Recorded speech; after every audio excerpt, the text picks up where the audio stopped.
ഈശോ മിശിഹായ്ക്ക് സ്തുതിയായിരിക്കട്ടെ. ഈശോ സ്നേഹിക്കുന്ന പ്രിയ സഹോദരങ്ങളെ, കർത്താവ് ഈ പ്രഭാതത്തിൽ നമ്മെ ഓരോരുത്തരെയും തൻ്റെ മടിത്തട്ടിൽ വിളിച്ചിരുത്തി വളരെ പ്രധാനപ്പെട്ട ഒരു കാര്യം നമ്മെ പഠിപ്പിക്കുന്നുണ്ട്, ഓർമ്മിപ്പിക്കുന്നുണ്ട്.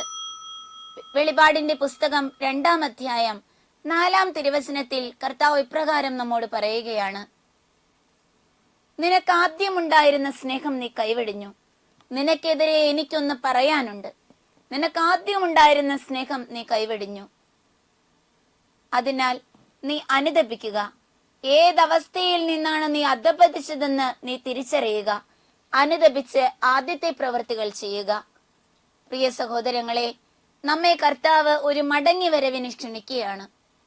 ആദ്യ നാളുകളിൽ നിനക്കുണ്ടായിരുന്ന സ്നേഹം നീ കൈവിട്ടു പോയോ?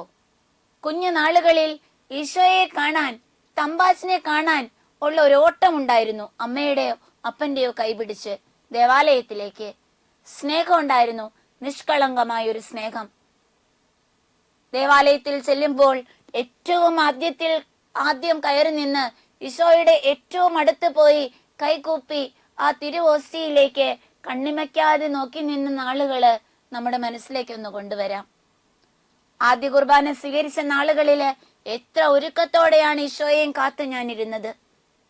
അന്നൊക്കെ മുട്ടിന്മേൽ നിൽക്കാനും പരിശുദ്ധ കുർബാനയിൽ ഏറ്റവും സജീവമായി പങ്കെടുക്കാനും ഒക്കെ ഞാൻ ഉത്സാഹിച്ചു. കുടുംബ പ്രാർത്ഥനയുടെ നേരമാകുമ്പോഴത്തേക്കും എനിക്കൊരു തീഷ്ണതയായിരുന്നു.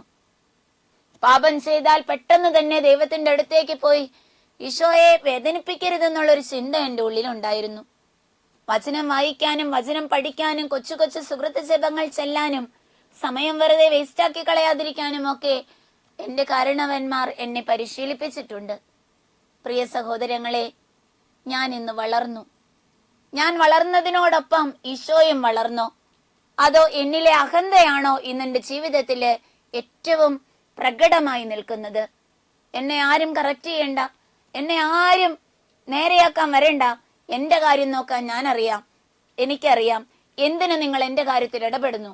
ഇത്തരത്തിലുള്ള ഒരുപാട് ചോദ്യങ്ങളുമായി നിന്ന് തമ്പുരാനിൽ നിന്ന് ഒരുപാട് മാറിപ്പോകുന്ന അവസ്ഥകൾ നമ്മുടെ ലൈഫിലുണ്ടോ? ഒന്ന് ആലോചിക്കണം.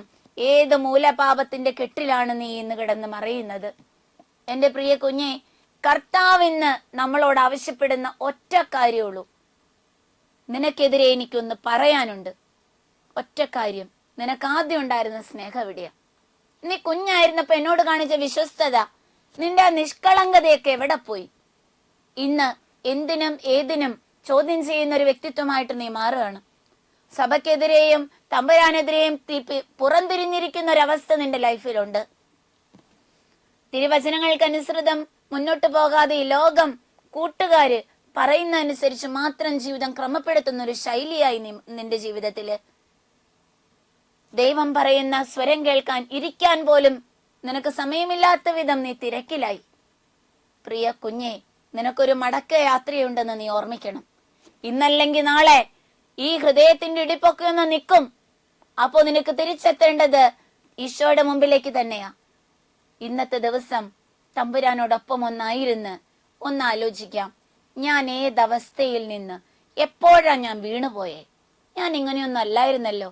എന്റെ കുഞ്ഞുനാളില് എന്തൊരു നല്ല കുട്ടിയായിരുന്നു, അല്ലെങ്കിൽ വളർന്നു വന്ന കാലഘട്ടങ്ങളിൽ എന്തൊരു നല്ല കൊച്ചായിരുന്നു. ഇന്നെനിക്കിത് എന്താ പറ്റിയേ? എന്റെ ജീവിതത്തിലേക്ക് പാപം കയറിക്കൂടിയോ? എന്തെങ്കിലും ബന്ധങ്ങൾ എന്നെ തളർത്തിയിട്ടിട്ടുണ്ടോ? ഈ ലോകത്തിൻ്റെതായ എന്തൊക്കെയോ നേടിയെടുക്കാനുള്ള ഓട്ടത്തിലാണോ ഞാൻ? അതോ എന്തെങ്കിലും തരത്തിലുള്ള ദുശീലങ്ങള് എന്റെ ജീവിതത്തെ തകർത്ത് കളയുന്നുണ്ടോ?